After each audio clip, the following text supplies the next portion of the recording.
Haleluya, haleluya, shalom blessed people. Kiranya berkat dan damai sejahtera Allah di dalam Tuhan Yesus Kristus menjadi bagian kita sepanjang hari ini. Jumpa lagi dengan saya Pendeta Theodorus dari Rumah Berkat House of Blessing. Tema renungan kita hari ini masih tentang Allah yang mengistimewakan manusia. Kali ini bagian yang keempat. Pelajaran kehidupan, penciptaan, hari ke-6. Firman Tuhan masih terambil dari Kejadian pasal 1 ayat 26 sampai 31. Tapi saya mau sampaikan di sini fokus kita adalah ayat 26 sampai ayat 28. Berfirmanlah Allah, baiklah kita menjadikan manusia menurut gambar dan rupa kita, supaya mereka berkuasa atas ikan-ikan di laut dan burung-burung di udara, dan atas ternak dan atas seluruh bumi dan atas segala binatang melata yang merayap di bumi. Maka Allah menciptakan manusia itu menurut gambarnya, menurut gambar Allah ciptakannya dia, laki-laki dan perempuan diciptakannya mereka. Allah memberkati mereka, lalu Allah berfirman kepada mereka, beranak cuculah dan bertambah banyak, penuhilah bumi dan taklukkanlah itu, berkuasalah atas ikan-ikan di laut dan burung-burung di udara dan atas segala binatang yang merayap di bumi. Nah, blessed people, ini merupakan seri saya yang keempat mengenai penciptaan hari yang ke-6. Saudara dapat menonton vlog-vlog saya sebelumnya atau mendengarkan podcast saya sebelumnya, ya, baik yang di YouTube maupun di Spotify. Nah, saudara yang terkasih, bahwa manusia diciptakan serupa dan segambar dengan Allah. Dan manusia yang diciptakan itu adalah laki-laki dan perempuan yang sehakikat, yaitu manusia. Manusia adalah laki-laki dan perempuan. Dan laki-laki dan perempuan ini kemudian dinikahkan oleh Allah di ayat 28 dengan berkat dan perintahnya untuk beranak cucu, supaya tujuan Allah dapat tercapai, ya, seperti yang dirancang di dalam ayat 26 itu. Nah, saudaraku yang terkasih, bahwa kita di bumi ini, ya, pribadi satu dengan yang lain berbeda-beda, tetapi dikatakan kita satu hakikat, yaitu manusia. Nah, saya mau bicara di sini lebih spesifik, yaitu tentang ayat 28, bagaimana keluarga dapat menikmati berkat dan menikmati damai dan sejahtera itu, ya. Sebab itu kita melihat di ayat 26 bahwa sesungguhnya ada hal yang ini menentukan, ya, bagaimana kita dapat menikmati berkat Allah itu dalam keluarga kita. Di ayat 26 dikatakan, baiklah kita menjadikan manusia. Nah, di sini kita menunjuk kepada Allah Tritunggal, ya. Demikianlah pemahaman doktrin Tritunggal, bahwa Allah Bapa, Allah Anak, dan Allah Roh Kudus bermusyawarah dan bermufakat untuk menciptakan manusia serupa dan segambar dengan Allah itu sendiri, ya.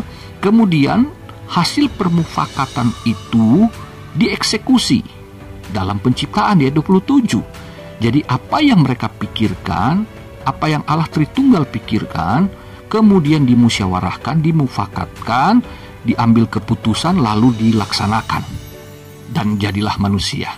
Haleluya. Nah, saudaraku, dari penciptaan hari pertama juga sudah dijelaskan betapa harmonisasi ini terlaksana dalam perbuatan-perbuatan. Allah menciptakan, menunjuk pada Allah Bapa, menciptakan langit dan bumi, tapi belum berbentuk dan kosong. Kemudian ditata oleh Roh Allah sehingga lebih berbentuk dan siap untuk diisi. Dan semua yang ada di alam semesta terisi melalui Allah yang berfirman, ya. Di sini kita dapat melihat Allah Bapa, Allah Roh Kudus, dan Allah Anak itu yang disebut firman, ya.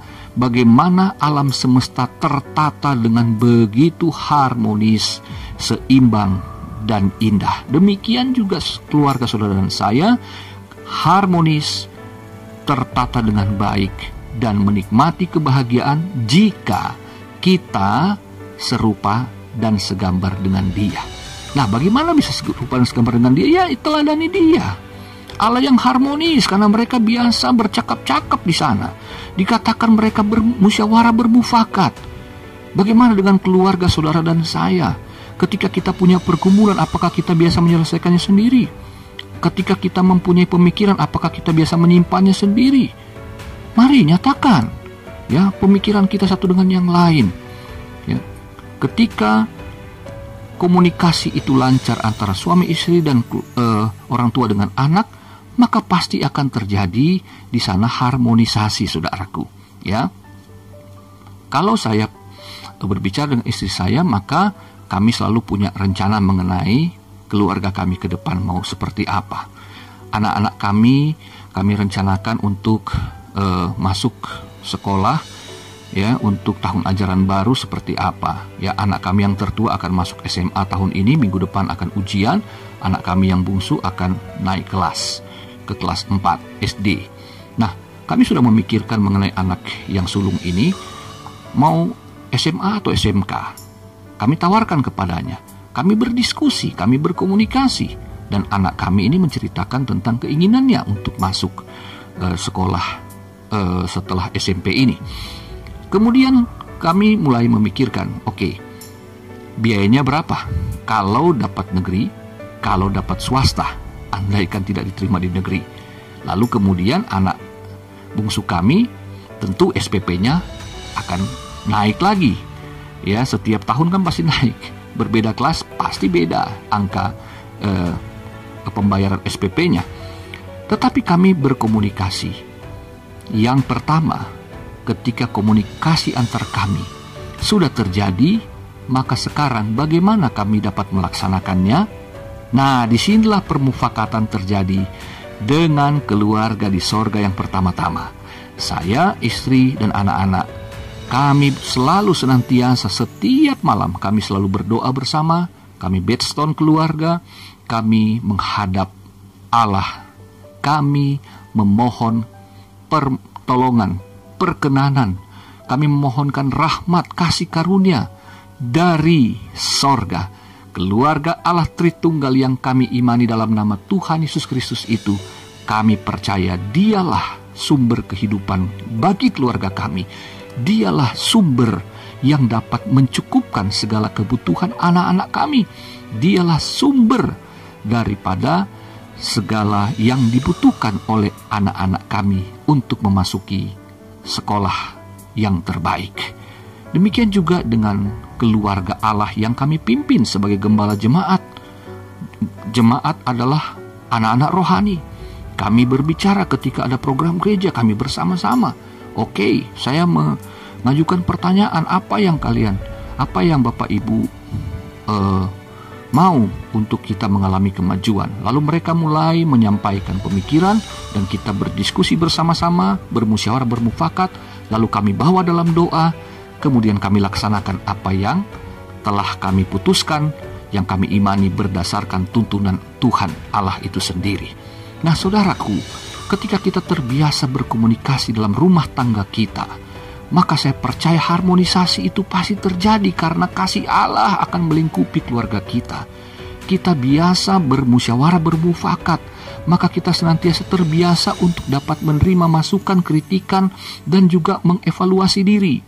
Ketika Allah berkata, waktu Dia menciptakan, Allah melihat itu baik, dan dalam penciptaan manusia Dia berkata, sungguh amat baik. Maka ini bagi pihak manusia, bagi Allah sang pencipta, Dia sudah melihat dalam kesempurnaannya semua baik. Tetapi dalam pemandangan kita manusia yang terbatas, maka kita belum melihat segala sesuatunya baik, kecuali kita mendatangi Allah yang dapat melihat kondisi kita. Amin, saudara. Maka kita di dalam memohonkan kepada Dia, itulah masa evaluasi. Apakah yang saya sudah lakukan secara pribadi, apakah bersama dengan keluarga, ini sudah benar, sudah berkenan di hadapan Tuhan atau tidak? Nah, kemudian kita dapat jalan keluar. Apakah kalau kita sudah benar, tentu kita akan mendapatkan kelegaan.